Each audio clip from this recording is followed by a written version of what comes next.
귀한 찬양 감사를 드립니다. 한 주간 잘 지내셨어요? 예.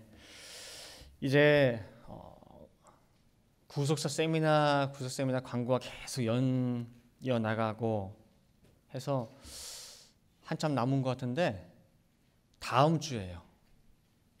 다음 주 이제 금, 토, 주일 이제 벌써 다음 주로 다가오게 됐습니다. 그래서 현재 유튜브에도 이제 광고가 나가고 또 라디오 코리아 통해서도 이제 웹사이트 상으로 해서 광고 나가고 있고 이제 이번 주에는 아마 신문 광고도 나가고 그다음에 또 여러분들께서 이제 홍보 전단지가 나왔기 때문에 이제 노방 전도도 나가서 정말 이렇게 오프라인으로 또 온라인으로 이게 양면으로 해가지고 이제 광고가 나가게 됩니다.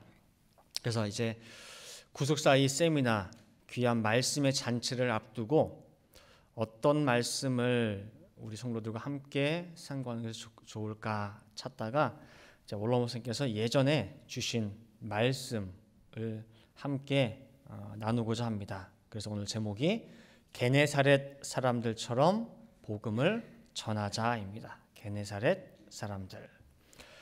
자, 게네사렛이라고 하는 이 지명 좀 낯설죠, 여러분들. 그래서 이 게네사렛이라고 하는 이 지명은 갈릴리 호수, 여러분들 밑에 사해바다가 있고 사해바다로 흘러 들어오는 요단강이 있죠. 쭉 길게. 그 다음에 요단강 제일 위에가 무슨 호수예요? 갈릴리 호수. 그래서 예수님의 그 제자들이 보면은 어디서 어부 노릇을 했죠? 갈릴리. 그렇죠?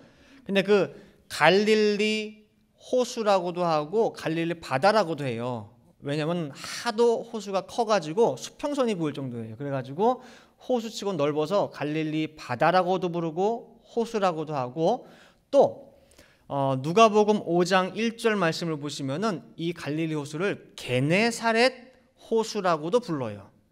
그 지명을 따서. 그래서 게네사렛은 갈릴리 바다의 북쪽에 위치한 동네예요. 아주 비옥한 땅이고 또 예수님께서 갈릴리에서 주로 복음 사역을 하셨는데 특별히 갈릴리 중에서도 이 게네사렛이 전도의 거점이 되었습니다.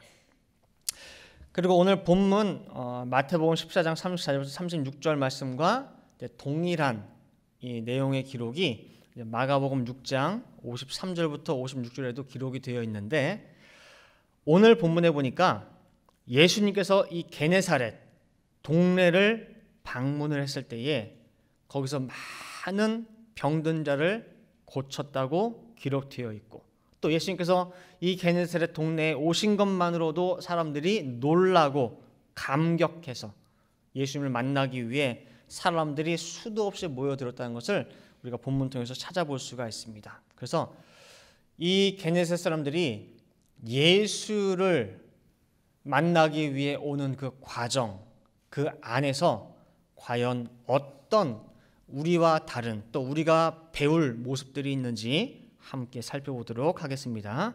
첫 번째로 게네사렛 사람들은 오늘 본문에서 예수인 줄을 알고 모여들었습니다. 예수인 줄을 알았다.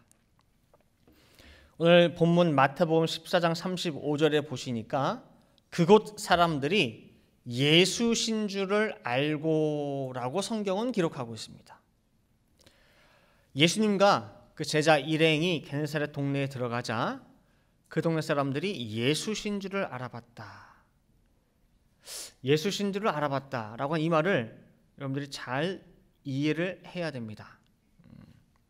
이 사람들이 예수신 줄을 알고라고 다 모여들었어요. 라고 하는 이 말이 별로 신기하지 않을 수도 있어요. 당연한 거 아닌가? 라는 생각이 들 수 있습니다. 왜냐면은 그러면은 예수가 예수지 예수가 홍길동인가? 그죠? 그 예수가 예수지 예수신 줄을 알고 라고 하는 말을 굳이 왜 성경은 기록을 해놨냐 그 소리예요. 예수가 왔을 때 당연히 예수지 뭐 예수가 베드로입니까? 예수가 뭐 요한입니까? 예수가 안드레입니까? 아니죠. 예수가 예수죠. 근데 성경은 그들이 예수신 줄을 알고라고 할 때에 이 말이 외적인 인상착의의 예수만을 의미하는 것이 아니라 그 이상의 의미를 지니기 때문에 성경은 기록을 해놨다는 것입니다. 마태복음 우리가 16장을 한번 신방을 해보면요, 마태복음 16장 13절 14절에 가이사랴 빌립보 지방에 이르러서 예수님께서 물어봅니다. 자, 마태복음 16장 13절 14절, 예수께서 가이사랴 빌립보 지방에 이르러 제자들에게 물어 가라사대 사람들이 인자를 누구라 하느냐? 가로되 더러는 세례 요한, 더러는 엘리야, 어떤 이는 예레미야나 선지자 중에 하나라 하나이다. 예수님께서 물어봤죠, 제자들에게. 야, 니들이 주변에 돌아다니면서 사람들한테 물어보니까 인자에 대해서 사람들이 어떻게 인식을 하고 있더냐라고 물어보는 거예요. 그 인자는 곧 누굴 얘기하느냐? 예수님 말씀하고 있죠. 즉 나를 사람들이 어떻게 인식하며 나를 바라보고 있느냐 물어보는 거예요.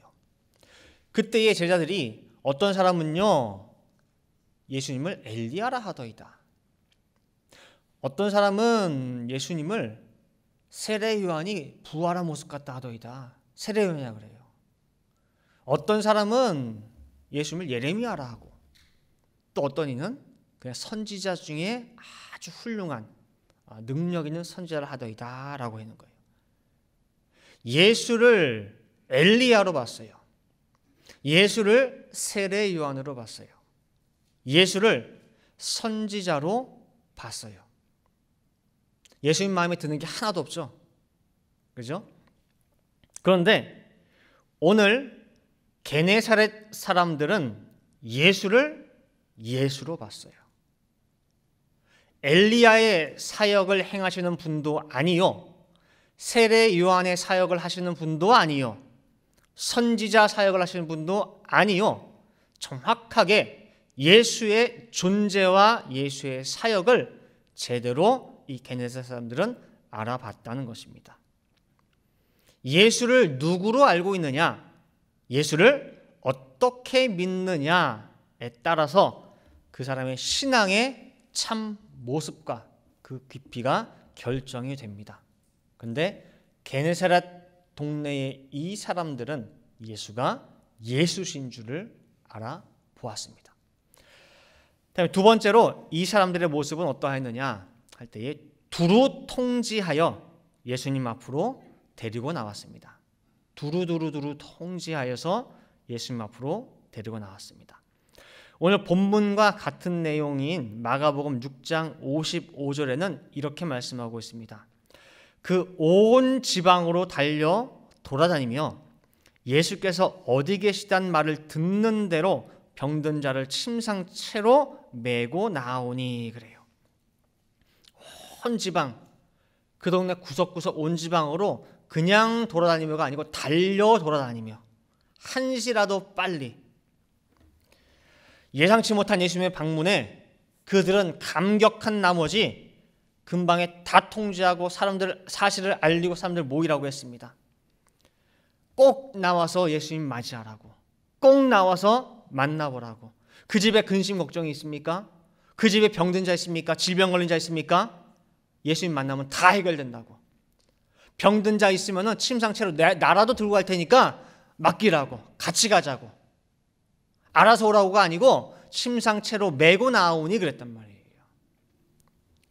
온 지방을 돌아다니며 전도한 사람들이 게네사렛 사람들입니다. 자, 여러분 예를 들어 볼게요.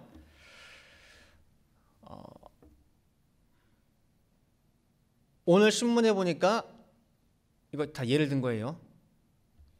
아이돌 BTS가 여기 가데나에 온다고 합니다. 여기서 깜짝 놀라는 사람도 있을 테고 아무런 감흥이 없는 사람도 있을 거예요. 진짜 BTS가 한국에서 여기 가데나에 온다고 합니다. 라고 할 때 심장이 벌렁벌렁 뛰는 사람도 있을 테고, 그죠? 그게 누군데 하는 사람도 있을 거예요. 어떤 사람들은 BTS가 여기를 어떻게? 진짜? 진짜와? 근데 누군 갔다 와서 봤대요. 꿈이야 생시야. 근데 모르는 사람들은 아무런 감흥이 없습니다. 그러나 BTS에 대해서 아는 사람들은 모든 것을 다 꿰고 있는 그 팬클럽 이름이 아미인데, 아미 팬들은 세상 천지에 이렇게 감격스러운 일이 없습니다. 흥분이 돼가지고 말 그대로 그냥 깍깍거립니다. 그죠? 잠도 못 자요. 이렇게 감격하고 흥분된 팬들이 만약에 BTS가 여기 온다고 할 때에 자기 혼자 올겠습니까? 아니죠. 동네방네 친구들 다 데려올 거예요. 자, 여기서 제가 말씀드린 예에서 BTS라고 하는 그 아이돌 이름을 빼고 예수님만 딱 집어넣으면 그게 오늘 게네사렛 동네의 모습이에요. 온 동네가 지금 뭐예요? 난리가 난 거예요. 흥분했어요. 감격에 겨워요. 야, 예수님이 온대? 진짜 온대? 야, 이게 너 모든 스케줄 다 취소하고 꼭 나와. 네 평생의 최고 복이 예수님 만나는 거야. 그게 바로 오늘 본문에서 말씀하는 예수를 두루 알린다라고 하는 의미예요. 요한복음 4장에도 보면은 사마리아 수가성 여인이 나옵니다. 이 한 명이 예수를 만났어요. 근데 예수를 만나고 그 말씀을 받고 이 예수께서 전달하고자 하는 그 생수가 뭔지를 맛을 본 이 여인이요, 즉각적으로 한 행동이 뭐냐면은 물동이를 내 던지고 동네에 들어가서 예수를 전했습니다. 두루두루 통지했습니다. 이제 이 여인은 전도자의 모습으로 바뀐 거예요.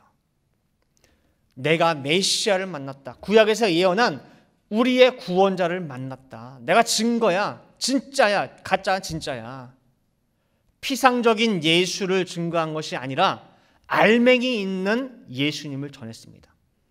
얼마나 이 여인의 그 한마디 한마디의 전도의 말이 무게가 있고 힘이 있었는지, 혼신의 힘을 다했는지 동네 사람들이 다 모여들었어요. 그 중에는 긴가 민가 반신반의하는 사람도 있었겠죠. 그러나 직접 만나서 예수님의 말씀을 통해 예수를 알게 되고 예수를 깨닫게 되고 참 예수를 만난 거예요. 그리고 그 동네 사람들이 고백하는 말이 뭐냐?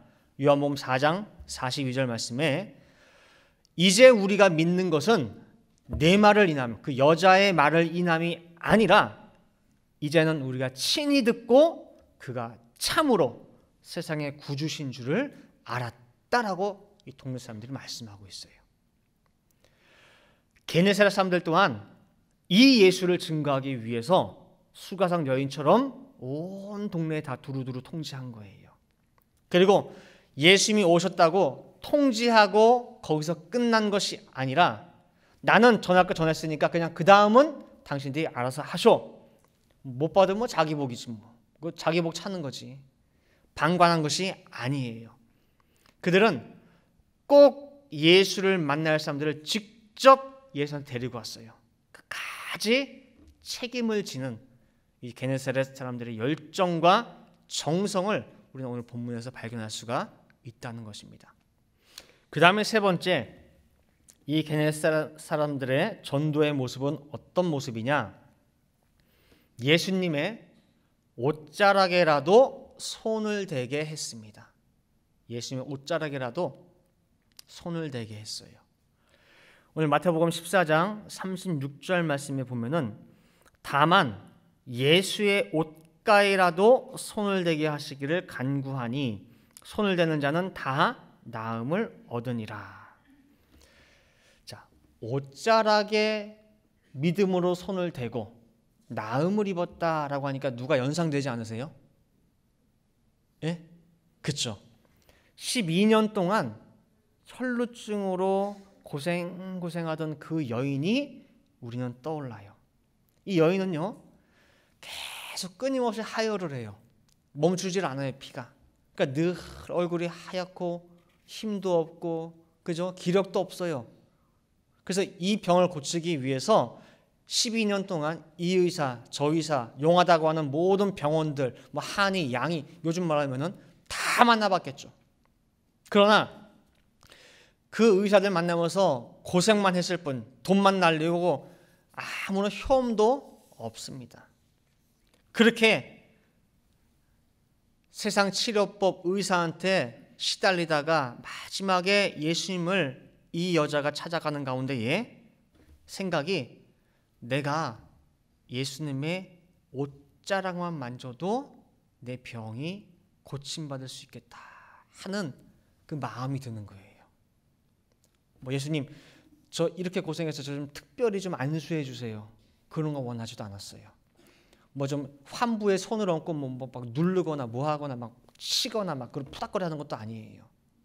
그죠? 이 여자는 예수님이 자기를 알아봐주고 자기 이름을 불러주지 않아도 괜찮아요. 그냥 많은 사람들 틈에 껴가지고 예수님의 손도 아니고 옷자락만 살짝 끝에 만져도 나을 것 같은 큰 확신이 드는 거예요. 그리고 손을 대는 순간 어떻게 했어요? 병이 떼깍 났어요. 병의 근원 자체가 치료가 되어버렸어요. 아무리 세상에 현대의학이 발달하다고 해도 그 즉시 낫는 경우는 없습니다. 약을 먹든 치료를 받든 조금씩 차도가 보이는 가운데에 시일이 걸려서 낫게 되는 거지, 즉시 낫는 경우는 없습니다. 그러나 예수님의 옷자락만 만져도 낫겠다는 그 믿음 앞에서는 뭐예요? 즉시예요, 즉시. 마가복음 5장 25절부터 보시면은요, 12회를 혈루증으로 앓는 한 여자가 있어 많은 의원에게 많은 괴로움을 받았고 있던 것도 다 허비하였으되 아무 효험이 없고 도리어 더 중하였던 차에 예수의 소문을 듣고 무리 가운데 섞여 뒤로 와서 그의 옷에 손을 대니 이는 내가 그의 옷에만 손을 대어도 구원을 얻으리라 하밀러라. 이에 그의 혈류 근원이 곧 마름에 병이 나은 줄을 몸에 깨달으니라. 곧이죠, 곧. 근데 이 여인이요, 예수의 옷가에 손을 대기까지 어떤 과정이 있느냐, 그 전에 만나본 적도 없어요. 지금 마가복음 5장 27절 말씀에 보니까 뭘 듣고? 예수의 소문을 듣고 해요. 그러면은 예수에 대한 이 소문을, 예수님에 대한 이 말씀을 누가 전했을까요? 누군가는 12년간 혈루증으로 고생하고 심한 괴로움을 당하는 여인에게 전했던 거 아니에요. 그리고 전한 사람이 얼마나 강한 확신과 믿음을 가지고 이 여인에게 전했으면은 그 강한 확신과 믿음이 이 여인에게 전달이 된 거란 말이에요. 그 신령한 믿음과 확신의 전염을 받아서 이 여인 또한 그러면 나도 가서 만지면은 낫겠다는 거예요. 이 여인에게 소문을 누가 전했느냐? 마가복음 5장에 나와 있지 않습니다. 그러나 오늘 마태복음 14장에 나와 있어요. 누구예요? 게네사렛 사람들이 그 소문을 전했어요. 그 소문을. 당신 와가지고 예수님, 사람 너무 많으면은 가서 옷자락만 만지라고. 그래도 낫는다고. 이 게네사렛 사람들의 믿음이 보통이 아니에요. 보통이 아니에요. 여러분들, 예수님께 그냥 가까이 다가가는 것과 손을 대는 것은 천지 차이입니다. 믿음 없으면 절대 손대지 못합니다. 나을 거라고 생각하고 손댔다가 안 나오면 어떡하지? 그럼 나 시험 들 것 같은데. 그럼 손 못 대요. 유명한 의사들도 두 손 두 발 다 들었는데, 야, 이거 옷자락 손 댄다고 낫겠나? 의심이 조금이라도 깃들면 다가갈 수는 있어도 손은 뻗지지 못합니다. 근데 오늘 게네사렛 사람들은 당신 믿고 그 옷자락에 손을 대라고. 그러면 낫는다고. 어떻게 보면은 이 게네사렛 사람의 그 말을 듣고 이 혈루증 여인도 낫은 거예요. 누군지 모르지만은, 누군지 사람 이름은 안 나오지만은 그 사람의 마음 속에도 누구와 같은 마음이고 심정이냐? 이 게네사렛 사람들과 똑같은 마음과 심정을 가진 사람이 전했고 그 여인이 나음을 얻었어요. 오늘도 이 사람들 보세요. 게네사렛 사람 똑같잖아요. 이 게네사렛 사람들은 예수님 앞에 책임지고 데려왔을 뿐만 아니라 예수님의 옷자락만 만져도 다 낫는다고 하는 믿음과 확신까지 상대방에게 심어 줬습니다. 이제 결론 맺도록 하겠습니다. 오늘 우리는 어떻게 보면 신앙생활 하면서 별로 들어본 적이 없는 낯선 게네사렛이라고 하는 그 지명, 그리고 그곳에 사는 사람들에 대해서 말씀을 통해 만나봤습니다. 왜 예수님께서 성전이 있는 예루살렘에서 사역하지 아니하고 주로 갈릴리 지역에서 활동을 하셨는가 할 때에 그 이유를 우리는 오늘 게네사렛 사람들의 모습을 통해서 살짝 엿볼 수가 있습니다. 이 게네사렛 사람들은 예수님을 알되 그냥 인상착의로, 그냥 피상적으로 아는 것이 아니라 예수를 알고 예수를 믿되 알맹이 있게 믿었고, 그 다음에 그 알맹이가 너무 확실하기 때문에 온 사방에 전하되 끝까지 책임지는 사람들이었습니다. 또 예수님 앞으로 인도하고, 그리고 믿음으로 그 내가 전도한 그 사람을 옷가에 손을 댈 수 있을 때까지 끝까지 책임을 졌던 사람들입니다. 처음부터 끝까지 책임지는 전도의 모습, 이것이 바로 게네사렛 사람들의 복음 전도의 모습입니다. 그리고 이러한 게네사렛 사람들의 복음 전도의 모습이 바로 우리 말씀 교회의 모습입니다. 그냥 툭 던져놓고 알아서 하겠지, 하나님 아버지께서 어떻게 알아서 하시겠지가 아니라는 거예요. 전했으니 됐다가 아니에요. 그 사람을 어떻게든 간에 마음 가운데에 확신과 믿음을 계속해서 공급해 주는 가운데에, 그럼 나도 예수님 옷자락에 손 한번 대볼까? 라고 하는 차원까지 어떻게 돼요? 심어줘야 돼요. 북돋아주고 기다려주고 책임지는 그런 전도의 모습이 바로 우리에게 필요한 전도의 모습이에요. 제가 밴쿠버에 있을 때부터 해서 지금까지 이제 구속사 아카데미를 통해서 외부 분들을 많이 접해보고 가르쳐보고 합니다. 근데요, 가르쳐보면은요, 공통적으로 나타나는 부분들이 있어요. 뭐냐면은 처음엔 마음에 경계가 있어요. 그러한가 아닌가 이렇게. 근데 하나하나 말씀을 증거할 때에 성경으로 다 뒷받침하고 성경으로 이렇게 하나하나 조목조목 다 보다 보면은, 야, 성경에 이런 게 다 있었구나. 내가 성경 읽었는데 내가 대체 성경 뭐 읽은 거지? 할 정도로 하나하나 하는 가운데 마음의 경계심이 조금씩 풀어지죠. 그 다음에 더 자세히 그것이 맞나 아닌가 살펴봐요. 그래서 어느 정도 이 구속사 말씀이 이런 거구나 라고 하는데 감을 잡기까지가 약 적어도 1년은 걸려요. 그게 여러분들 그때까지 그러면 여러분들 기다려야 돼요? 어떻게 해야 돼요? 기다려줘야 돼. 딱 와가지고 몇 번 말씀 듣고 와 이러고 있어, 그런 거 아니에요. 한참 걸려요. 여러분들 다들 아이들 키워보신 분이 많이 있어서 아시겠지만은 애들이 하루에 밥을 막 10끼씩 먹인다고 해서 팍팍 크는 게 아니잖아요. 그죠? 한꺼번에 많이 먹인다고 빨리 크는 거 아니에요. 부모로서 자식이 클 때까지 기다리는 그 시간이 필요하고, 또 기다리는 그 기간 동안 정말 애지중지 보살피는 그 보살핌이 꼭 필요합니다. 따라서 오늘 이 게네사렛 사람들이 어떻게 예수님 앞으로 사람들을 데리고 와서 전도하는지 그 모습들을 잘 살펴본 것 가운데 보면은 끝까지 책임지는 모습을 봤습니다. 두루 통지하고 예수님이 어떤 분인지, 참 예수가 어떤 분인지를 알려주고, 그리고 그 사람이 직접 손을 뻗어서 그럼 나도 믿음으로 이 예수님께, 당신이 전한 그 예수님께 나도 한번 손을 대보겠습니다 라고 하는 믿음의 확신이 들 때까지 키운 거예요. 이 사람들이. 그래서 오늘 마태복음 14장에 나와 있는 게네사렛 동네에 펼쳐진 예수 운동이 그 옛날 그랬다더라 지나간 옛일이 아니길 바랍니다. 2020년 오늘 우리 뉴프렌 동산교회에 게네사렛 예수 운동의 전도 현장이 펼쳐지기를 간절히 바라겠습니다. 다 같이 기도하시겠습니다.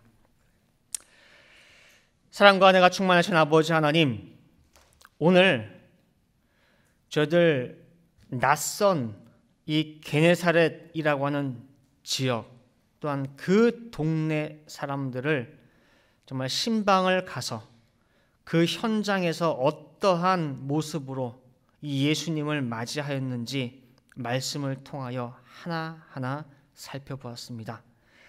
당시에 많은 사람들이 예수님의 말씀을 찔끔찔끔 듣는 가운데에 예수님이 어떤 분이냐라고 할 때에 엘리야라고도 하고 세례 요한이라고도 하고 때로는 선지자라고도 하는 예수님과 핀트가 맞지 않는 그런 모습으로 예수님을 바라봤습니다. 그러나 게네사렛 사람들만큼은 정확하게 주시는 말씀을 통하여 예수를 예수로 예수님의 사역을 정확하게 꿰뚫어 보는 그들의 모습을 살펴보았습니다. 그리고 내가 영접한 그 예수를 한 사람에게라도 더 전하기 위하여 온 동네 구석구석 찾아다니며 두루 통지하고 예수님 앞으로 나올 수 있도록 손잡고 끌고 나오는 모든 모습들을 살펴보았고, 또한 그들 마음속에 정말 예수님께만 맡기면은 모든 문제가 다 해결된다고 하는 그 믿음과 확신이 들 때까지, 자신의 믿음과 확신이 그 사람 속에 들어갈 때까지 책임지고 양육하고 끝까지 이끌어주는 그런 모습을 살펴보았습니다. 아버지 하나님, 이 게네사렛 동네의 예수 전도 운동이 저희 늘푸른 동산교회에 펼쳐지기를 간절히 원합니다. 그 역사가 이번 구속 세미나를 통하여서 나타나기를 간절히 원합니다. 저희가 만난 이 구속사 말씀, 내가 느낀 이 말씀의 감격을 정말 내 주변에 전할 수 있기를 간절히 원하오매, 우리 늘푸른 동산에 속한 모든 성도들 한 사람 한 사람이 게네사렛 사람들 한 사람 한 사람이 되어서 정말 이 세미나를 위해서 전심전을 할 수 있게 도와주시고 내 믿음이 밖으로 표출될 수 있는 귀한 시간을 낼 수 있도록 인도하여 주시옵소서. 모든 기도한 대로 될 줄 믿고 감사드리며 이 모든 말씀 사랑이 많으신 예수 그리스도 받들어 기도 올리옵나이다. 아멘.